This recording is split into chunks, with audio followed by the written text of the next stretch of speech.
I'd like to welcome everyone to this AFOA Canada webinar on governance, the governance series. This is the first webinar. And just to introduce myself, I am Spencer Brigham, the Training and Events Administrator for AFOA Canada. And before we start, I'd like to read a short land acknowledgement for Canada. So welcome everyone and thank you for being here.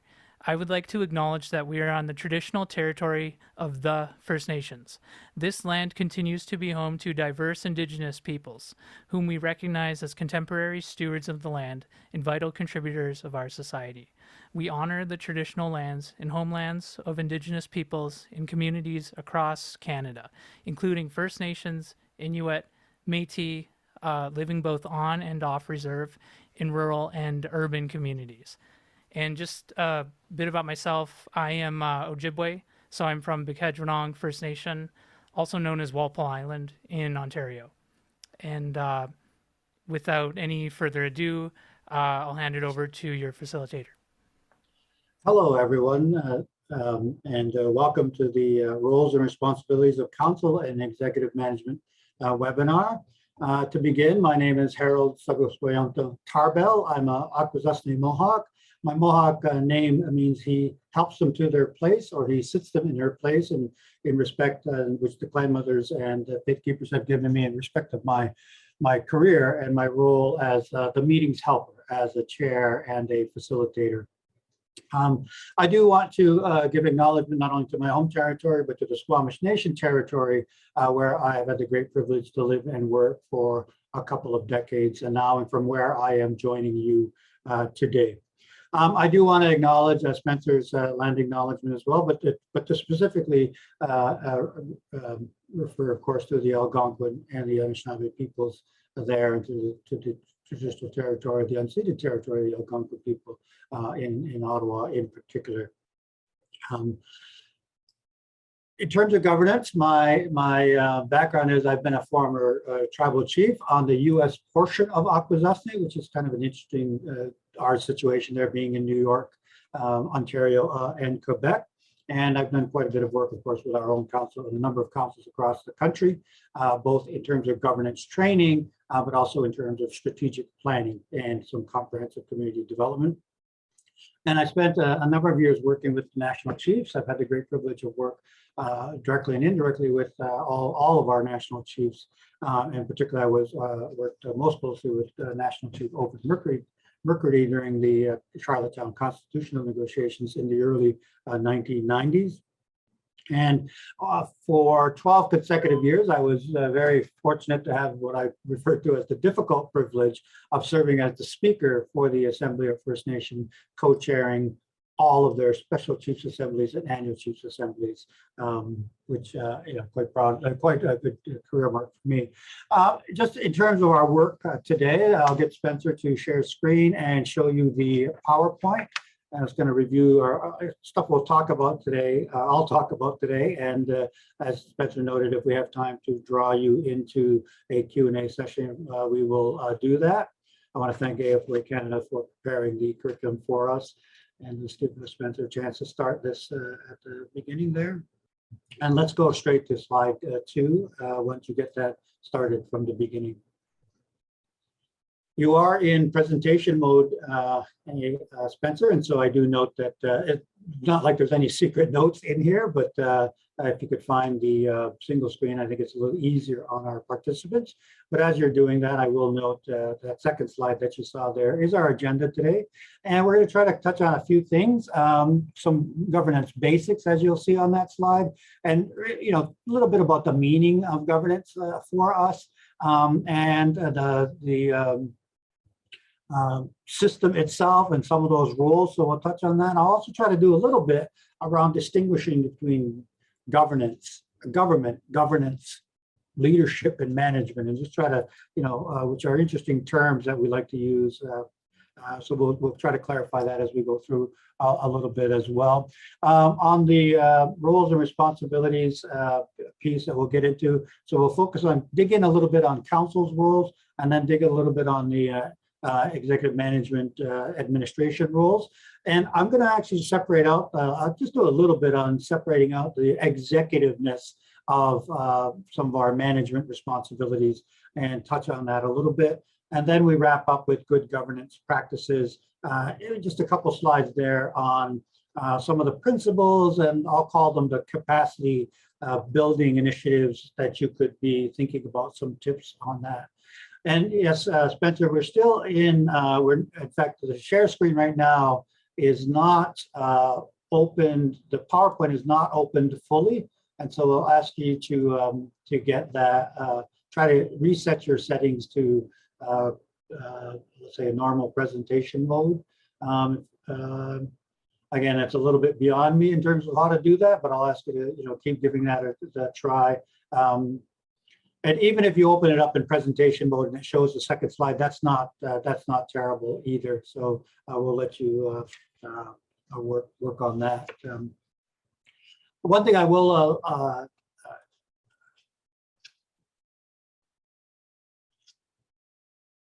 all right, well, and just given this technical issue we're having with the PowerPoint, what I'll do is, while you're doing that, let's move to the governance basics discussion. I'm going to soldier on, just given the short period of time, and you'll, till you get it ready.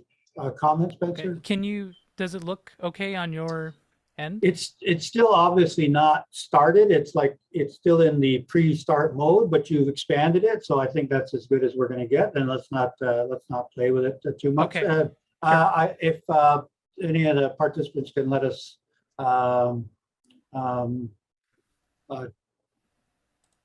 know if this works. You are seeing some notes in there from a few folks who might have a little bit more savvy on PowerPoint than myself. Yeah, so this looks fine. Thank you for that. Thanks for the advice, Ashley and Joseph. Appreciate that. All right, let's get down into the governance system, the governance basics itself, and let's get down to that slide following that.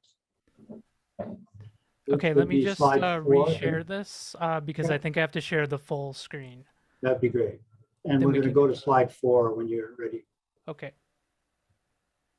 And as I noted, yeah, and if not, people are noting that other version, the other workaround was fine as well, if that doesn't work. Okay, can we see it now?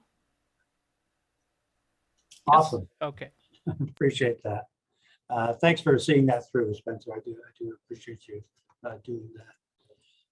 All right, so let's get down to governance basics. And so essentially here, we're just talking about what is the system in terms of our governance. And it's always important just to sort of think about a distinction between government, which is our structures and our positions that we hold in our government, and the system that's in place to keep it running, generally operating on some sort of constitutional framework. But essentially, you want to think of it in this way. We really emphasize the governance, the act of governing and overseeing. And in some respects, when we think about our government structures, I like the American version where it says, think about executive leadership, we think about legislative responsibilities, think about judicial pieces being part of those sort of that government structure and the system that they put in place. Yeah, so it is independent and from and above the operating system. And so if you want an analogy, so you have the ministers of the crown and you have the deputy ministers who are like their CEOs, and then you have their public service, which is again separated from to some degree from our from our government system itself. That's quite a challenge in some of our communities, of course, given the size and nature of our communities. Yeah, so run by different people than the operating system, and again, that's ideal. Again, the dynamic in our communities, that's a little bit can be a little bit tougher given again small size of communities. And we do have situations, and perhaps we'll touch on that in one of our other workshops, where often being on the council, being in the government is a paid position, and sometimes that's actually a paid position in the running of either the businesses or the programs and services. But again, there is that separation you got to keep in mind. The allocation of scarce resources to the most effective use. Again, from a governance point of view, we're trying to think about it at a sort of a policy role, the budget allocation, sort of budget approval role. So at sort of that sort of higher level, as opposed to necessarily the project management piece that we'll often see when it comes to scarce resources.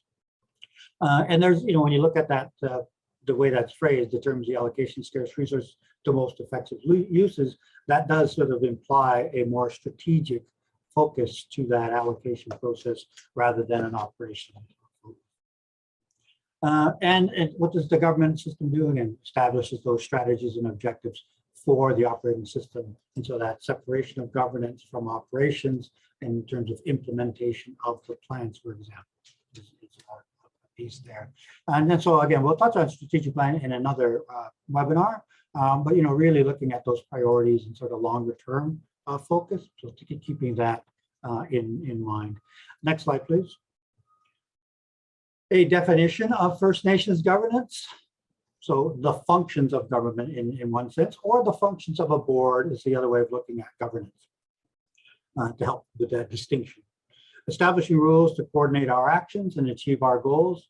And experts tell us that from a variety of different places that the quality of governance, much more than its specific form, has a lot to say about the success and prosperity of a First Nation. Of course, many of you will be familiar with the Harvard study and some of the work that they've done there, and which has been carried on by those folks at the Native Nations Institute down at the University of Arizona.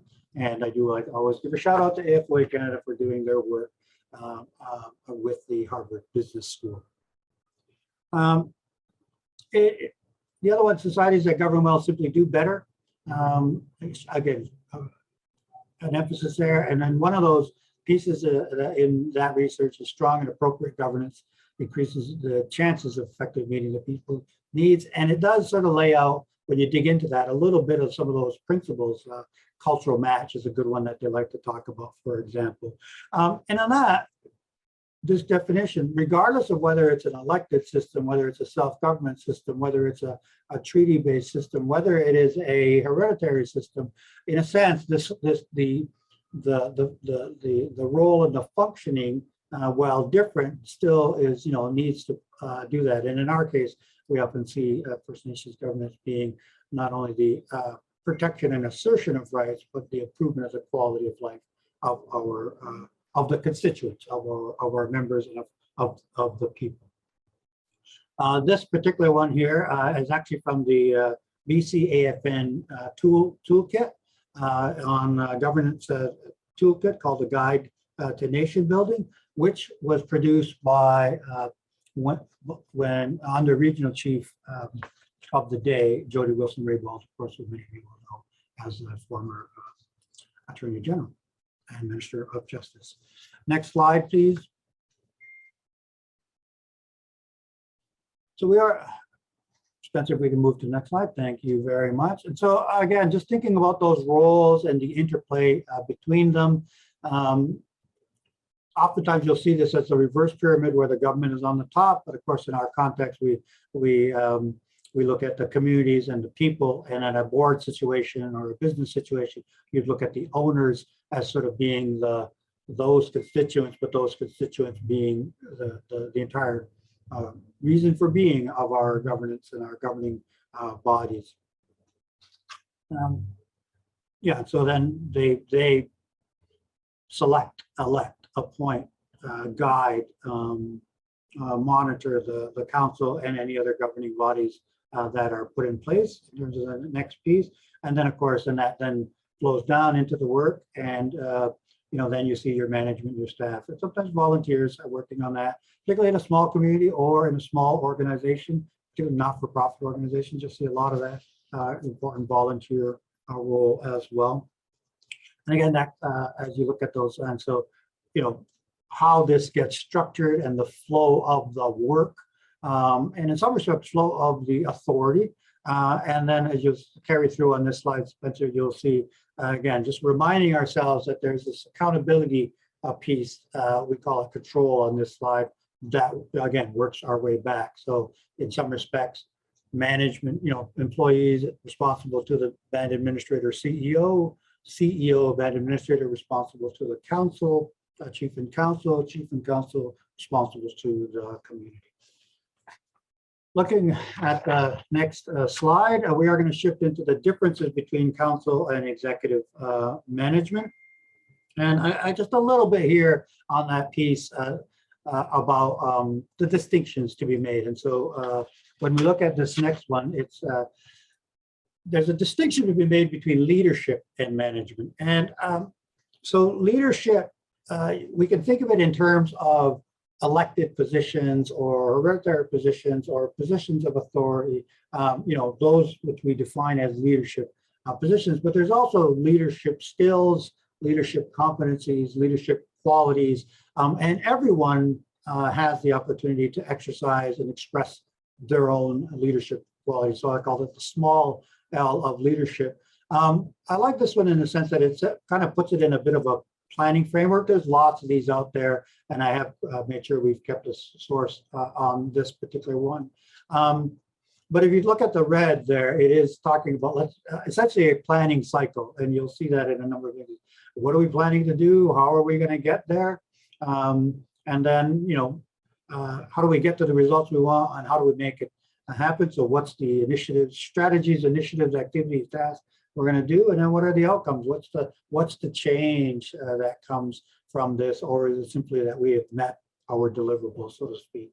And so when you're from a leadership perspective, again, you're creating that direction, you're keeping the coalition together. Is this a good way to look at aligning people? And you just think at the other side, keeping the alignment of that work and the increasing detail of that work aligned, motivating, mentoring, inspiring. So that kind of a hopeful layer of leadership, and then producing the change. And then you can see from the management side, coping with change, and then coping with complexity. So in some respects, are we going in the right direction? But are we doing it right as well? And so here you can see the more technical pieces, which then would be on the administration, management, program, project delivery side of things. Planning and budgeting, organizing and staffing, controlling and problem solving, and then producing predictability and order. In our context, we would look at predictability and order as a good governance function. The other one we want to talk about is a little bit of the distinction between government and management, and we do have a slide on that. And so again, this talks a little, or sort of governance and management. So getting back to those sort of, I'll call them policy roles, because that's often the way we look at board governance, for example. So again, that strategic visioning, the policy environment, organizational performance, risk, regulatory compliance, and CEO, and then sometimes senior management. So again, from a council role, you can see that, but also from a board role, you can see that. And then, of course, management, similar to what you saw on that other line in terms of that operational oversight and the implementation of those pieces. So that, again, that alignment and coordination that is necessary for that. All right, let's go to the next slide. So just sort of another way of looking at a generic structure. And so again, from our elected councils and our Indian Act event councils. So there is a chief and council, there's a formula, population-based formula often, sometimes a minimal formula, and then sometimes there's customs elections as well, where the formula has changed, and in Akwesasne we have a custom election process for our Canadian elected government. And by the way, as an aside, we also have a American elected government where I was a chief. We also have a traditional government, which not only has responsibilities for our community, both our northern and southern US and Canadian portion, but also in terms of other Mohawk and Iroquois communities as a part of the Iroquois Confederacy. So just, to add to the complexity of governance. So, chief and council, senior administrator, band manager, whatever that, executive director, chief operating officer, lots of different phrases that you will see for that as you go through. And then some way, shape, or form, depending on scope and scale, of how do we deal with our internal core functions like administration, finance management, human resources, communications, and then sort of membership in the sense of managing the membership role, so to speak. And then what are the program focus areas and initiatives that you're actually delivering within your administration? And here's a good sample of them. They'll be different everywhere. So not everybody has the luxury of a fire department in their community.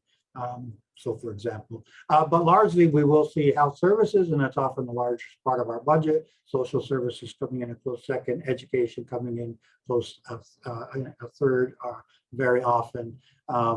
Housing, of course, that complication that can be for us. So quite again, it depends on what that array of programs that in some respects has evolved in the community.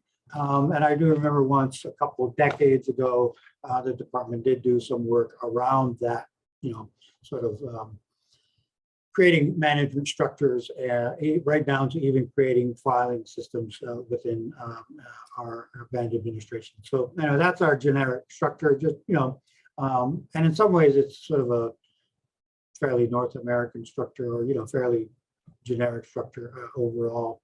There is a governing body, there's the interface of senior management, then there's the actual frontline workers, if you were.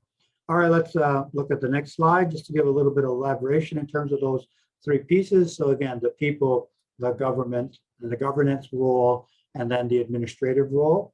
So our community members, again, just emphasizing that slide about in terms of appointing and selecting and monitoring and holding accountable the leadership and the administration, and then of course not accessing our programs and services.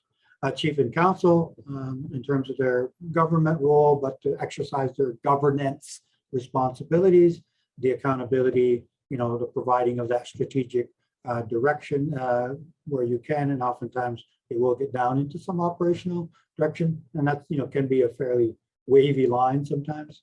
And in a policy governance model, so the Carver model, that's the emphasis there, is that there's the one employee relationship, which in and of itself is sort of a whole workshop of its own. But again, how that policy function works. And so and when you look at some of these notes, and so what you'll see later, we talk about the strategic planning, role, policy role, talk about the finance role, we talk about the communications role, we talk about the human resource role connected to that senior administrator. And so those are, and there's an operational component to that, but it's about how you conduct yourself consistent with your constitution, charter, bylaws. So that's the operational role of a governing board.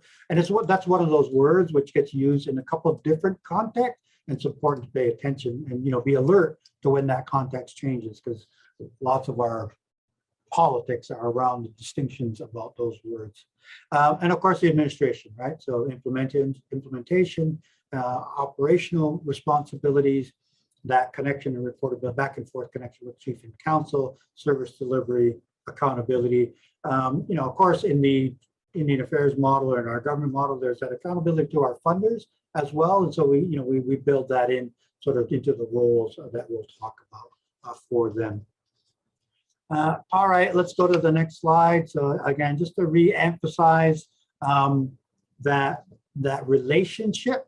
The distinction here would be that it really does emphasize that strategic or that policy governance component when you look at what's under the responsibilities, the structural responsibilities of the chief and council. So top right, vision, mission, strategic plan. So again, that policy role, audit, direct, and evaluate this, the senior administrative officer, that single employee person, but really helping to create the policy environment for your employment situation.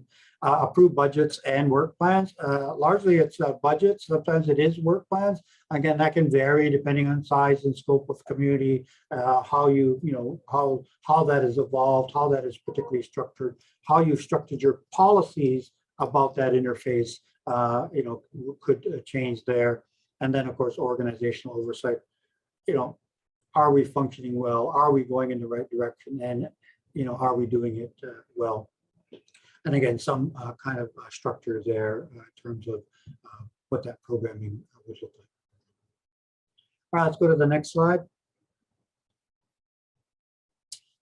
So a little bit more digging into those roles and responsibilities. And so essentially, when you look at that sort of back and forth that we've shown you between the community and the government and the governance responsibilities, the administration and the program and service delivery directed at rights, recognition and assertion, and protection, and improving the quality of life. As you go through that, we could always look at this and say there's a lot of overlap, but essentially the way I would describe this is that everybody has some roles and responsibilities in that cycle and in that continuum. And you then need to sort of fulfill those roles. One of the things we'll say about it in the financial management cycle, for example, is you have roles. The community has a role, the chief and council has a role, the audit committee has a role, the finance director has a role, the chief administrative officer has a role, the finance staff have a role. And those roles continue through the finance cycle, and for lack of a better word, I'll call it the planning, budgeting, reporting, accountability, evaluation, in that case it would be audit, cycle. And the important thing is, know your roles, know the other roles, and for lack of a better word, try to stay in your lane as you go through, but stay connected to that cycle. Because the line we use in financial management training around the audit is you wait for the audit to try to exercise your financial management responsibilities. It's too late. Audits come 6 months after the year. They are historical record. Often they can provide some insight, but in some corrective measures. But it's more important to be connected around the entire annual cycle, let's say. And so, you do, if you're a community member, you do want to encourage their participation. You do want to have a mechanism for them to hold the chief of council accountable. And we, our usual ones are community meetings and elections. And there's other mechanisms as well. You really want to be securing that input and, responding to their needs and their wants. And then oftentimes you have specific initiatives. And again, you need to cobble that coalition of community support together again. And administration, so let's make sure that we are, of course, taking that direction that we're getting and seeing that it's implemented in the most efficient and effective way. Doing the appropriate planning, budgeting, delivery, reporting, accounting process that needs to happen, essentially in a planning process and in a annual cycle of governance and management and financial seasons.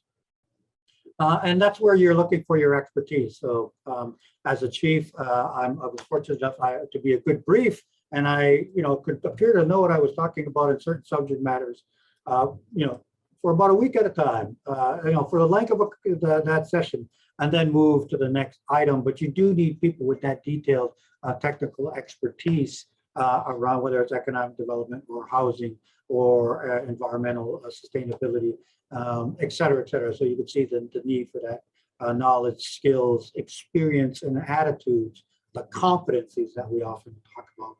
And then, of course, on our governance side and our government side, again, just a repeating, in some respects, of both the policy context and the policy governance role that we see, but also that whole piece about engaging the communities. Strategic direction, develop the plan, approvals, a couple of areas there, engaging the community, and then I'll call those last ones celebrating the success, which is something we don't often do in the hustle and bustle of being so busy with everything that we're trying to accomplish, and of course managing the stresses of the job. Let's go to the next section where we're going to dig in a little bit more on these roles and responsibilities.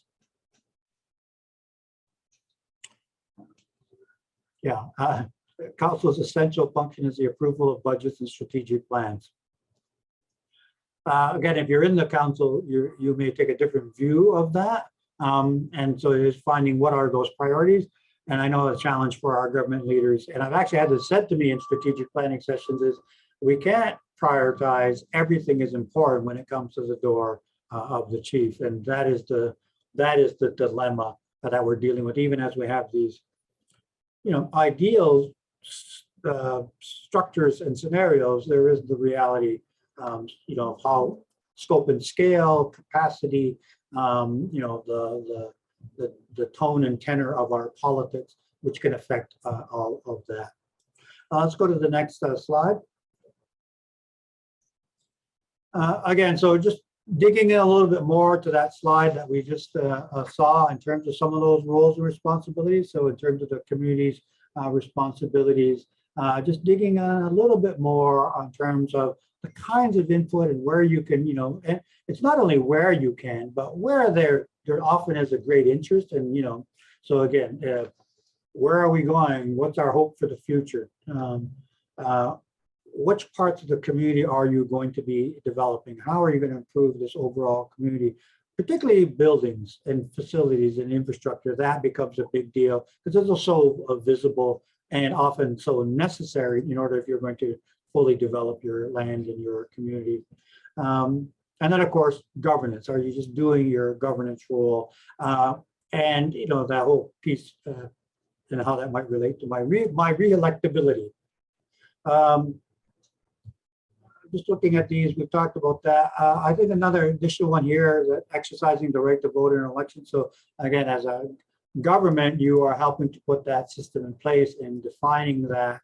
And then, of course, from our perspective, we want that to be as objective and as fair as possible. And of course, I would say merely look to ourselves to see how that can get complex.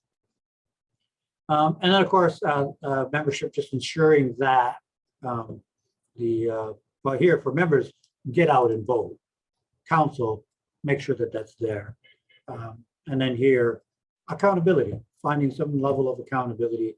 And in this one, it really thinks about it from a structured, systemic way of accountability, as opposed to just showing up at the what I used to call it, I was a chief, the monthly tribal meeting.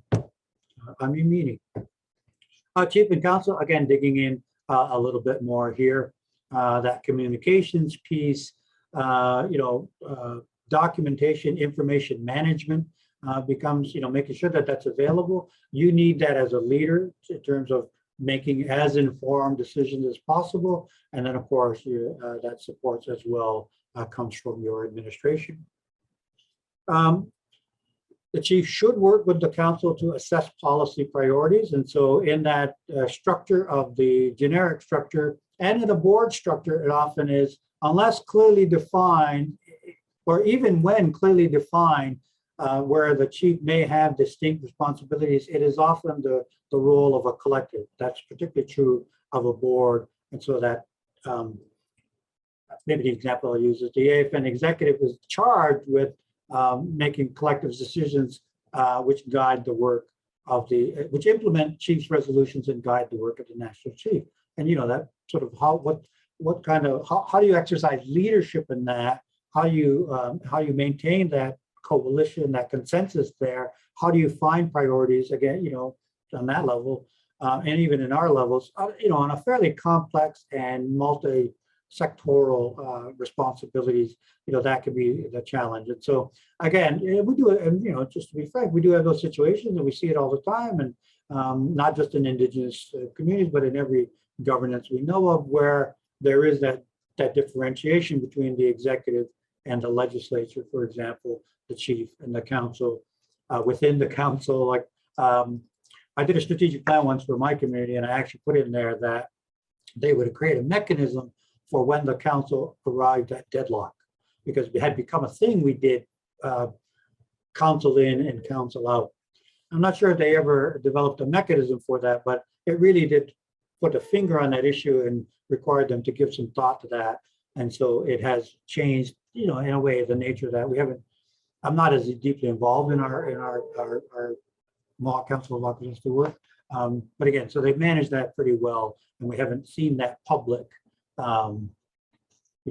split down the middle, creating some inability to move forward.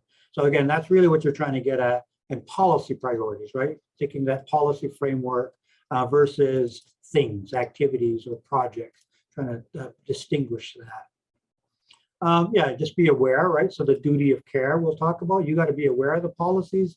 You got to know where to delegate and how to delegate and whose responsibility it is. So you got to understand all of that. Of course, our ability and the necessity of unraveling the complexity of the many issues and interests and needs and goals and desires in our community.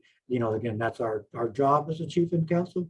And then, from doing all of that, in many ways, when you look at that, that puts us in a better position to, in fact, have a clear vision of where we're going, to put the strategies in place that will get us, from here to this desired state and navigate that transition, which anyone in change management will tell you the transitions are the most difficult. I used to say when I was a chief, a change is very popular when being promised in a campaign or being demanded by the constituents, but ridiculously unpopular and fraught with tension when being delivered. And so just one of the early lessons I learned as a chief and council. Just looking at our, and I guess the other thing I would just say here is that this does reflect, when you look at the role of the chief and council and the membership, it does reflect sort of what I'll call it our political maturity. And it also reflects our political conventions in terms of doing that. And there's some good governance strategies that we will talk about at the end, which will help in that. Next slide talks about the powers of the chief and councils. And so again, emphasizing that piece of as a collective body. And that, plays out differently in different communities. I'm working with one community where the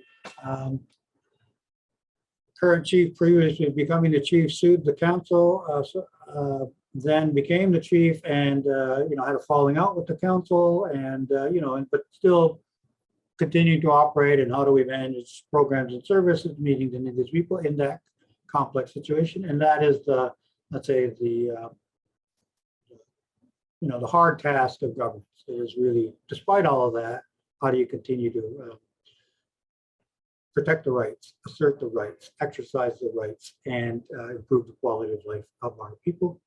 So looking at it a little bit differently than the policy governance model, the First Nations Governance Handbook, which is widely available. This might be the one that was put out by the council. I'm not going to forget what it is. One of my colleagues used to run that. Anyway, we'll find that proper reference. But 5 roles. So again, as a government and in your governance roles, you are a representative, you are a policymaker. So we've touched on that. You are a monitor, and you are a political advocate, and then you are a legislature. You do have lawmaking powers. We call them band council. We call them law resolutions. We call them law council resolutions. We call them laws, financial administration laws, for example. They're called different things in different communities, but essentially these are the roles. And in some respects, it highlights the challenge that we do have in our communities about we don't necessarily have that great separation of executive leadership, legislative, structures, judicial structures. We don't really kind of have that in a lot of our communities. And so in many cases, that then comes to the table of the chief and council to play those different roles.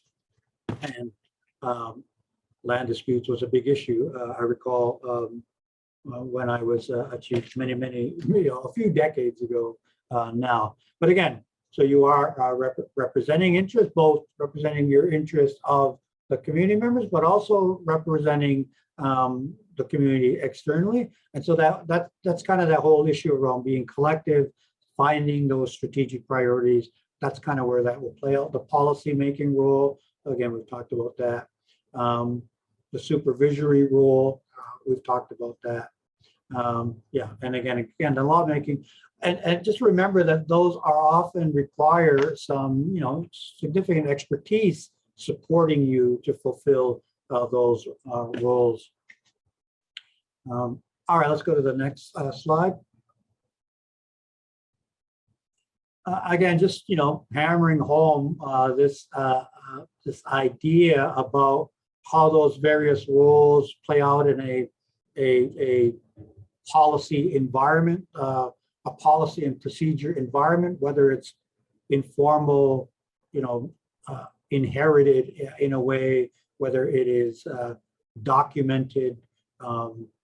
You've got to figure out how to exercise these responsibilities in there. I do know of one community as part of their competence community plan. It's they identified that too many people were running for council and we weren't having an effective governance as a result.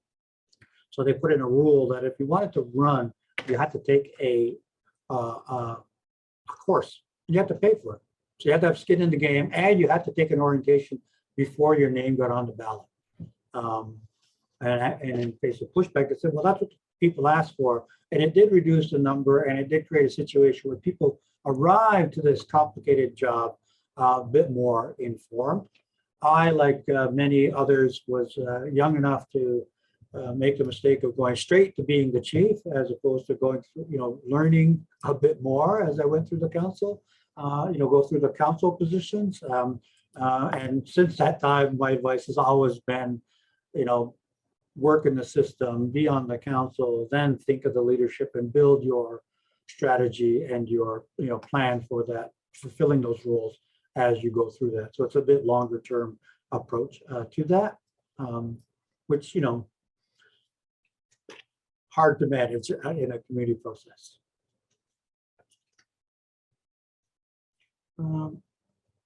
Yeah, let's leave that there. Again, you've seen this a number. Maybe just one last one. So where it does say exercise a high standard of care. So both in terms of duties and both in terms of board, there are some legal responsibilities.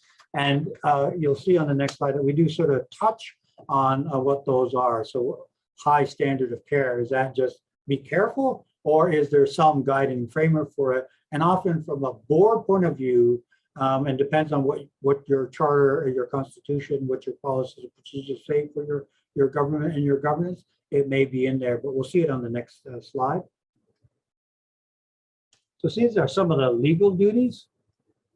And you can look at them in a couple of different ways. They are standards, like they are the threshold standards that you need to meet, and they are some fairly high standards. I would say the other way you want to look at it is just to emphasize their importance. If they're a legal duty and you are structured as a corporation, for example, you can be sued for them.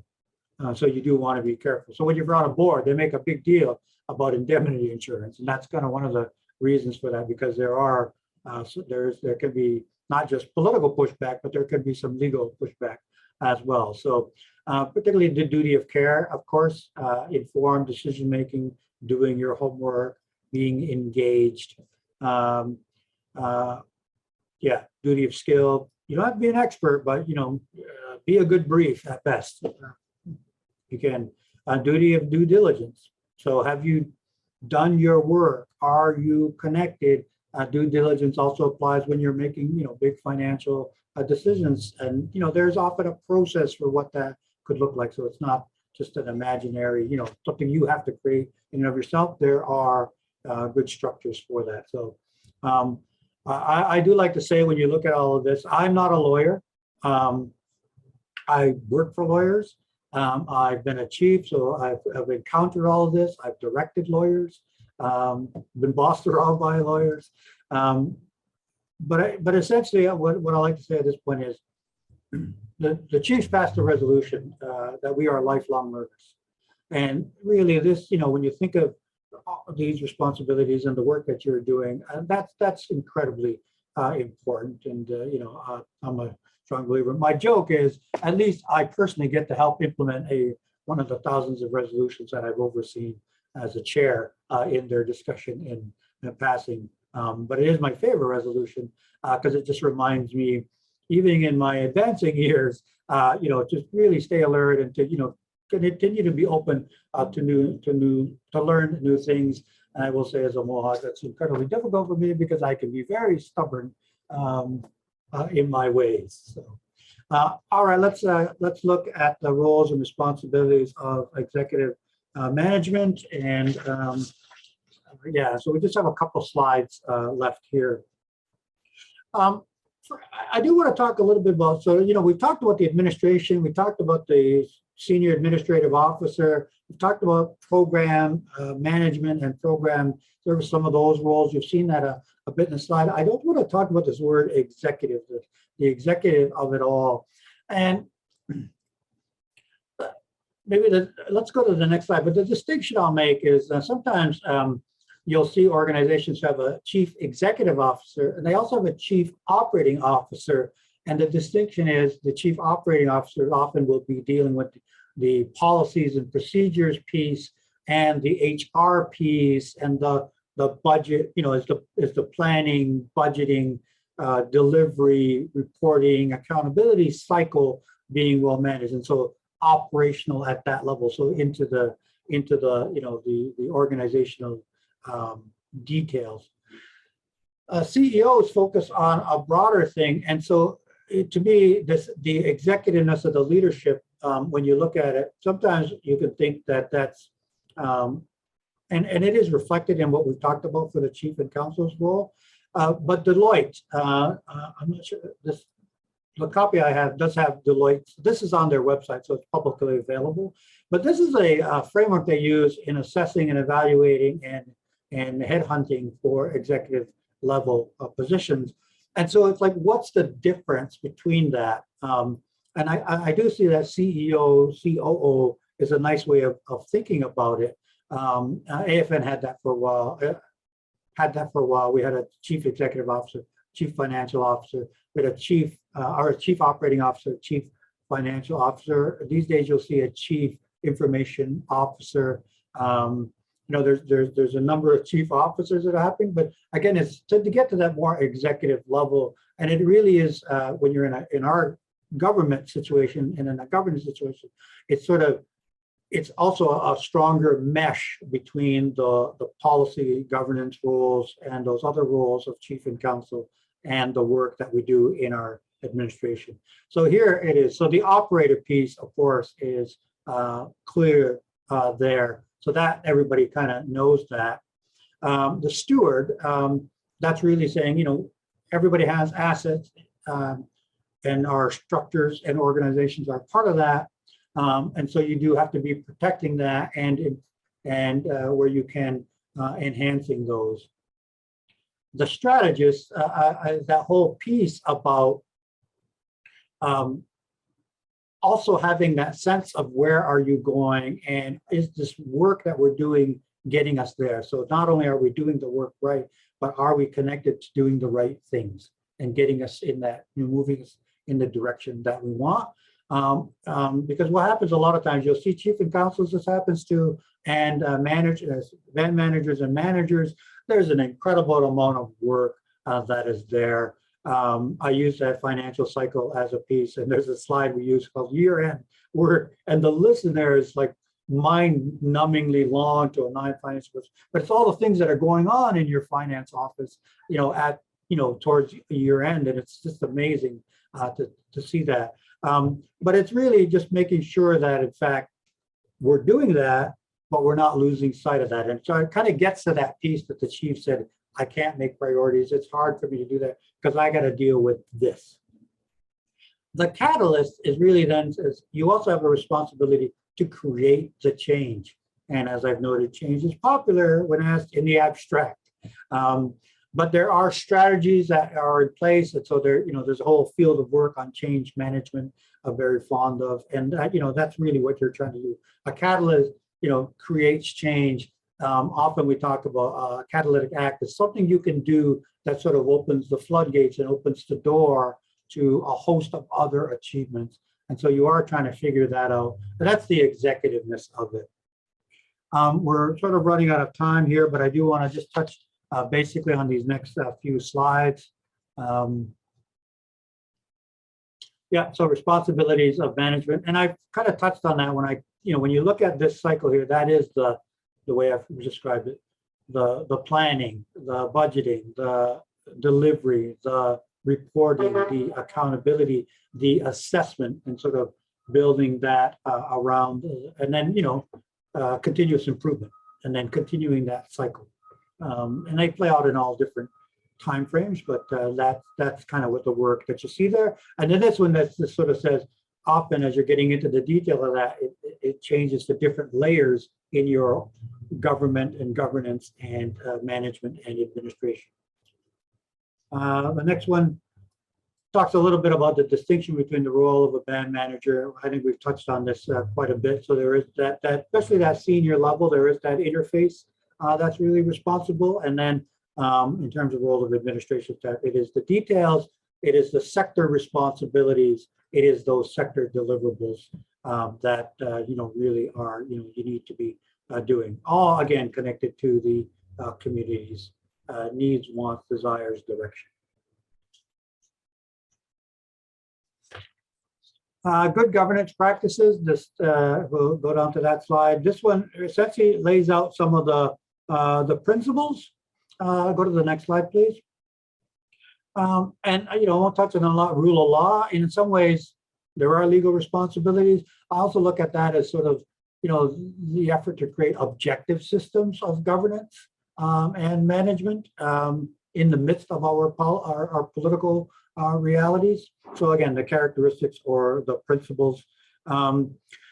Essentially, what you're trying to get at is here. It's not try to get away from a win-lose sort of thing, or the my way or the highway sort of thinking. The other thing I would say is that on consensus-oriented, consensus is not unanimity, and unity is not unanimity here. Consensus is the nicest description I've heard of it is maximum amount of agreement possible that allows the maximum amount of implementation possible. And again, there's a host of things about both our traditional practices for consensus and then the modern practices of consensus and the meshing of those. There's a lot of good material out there on that. And we do a mix of that at the AFM. The last one is a few examples of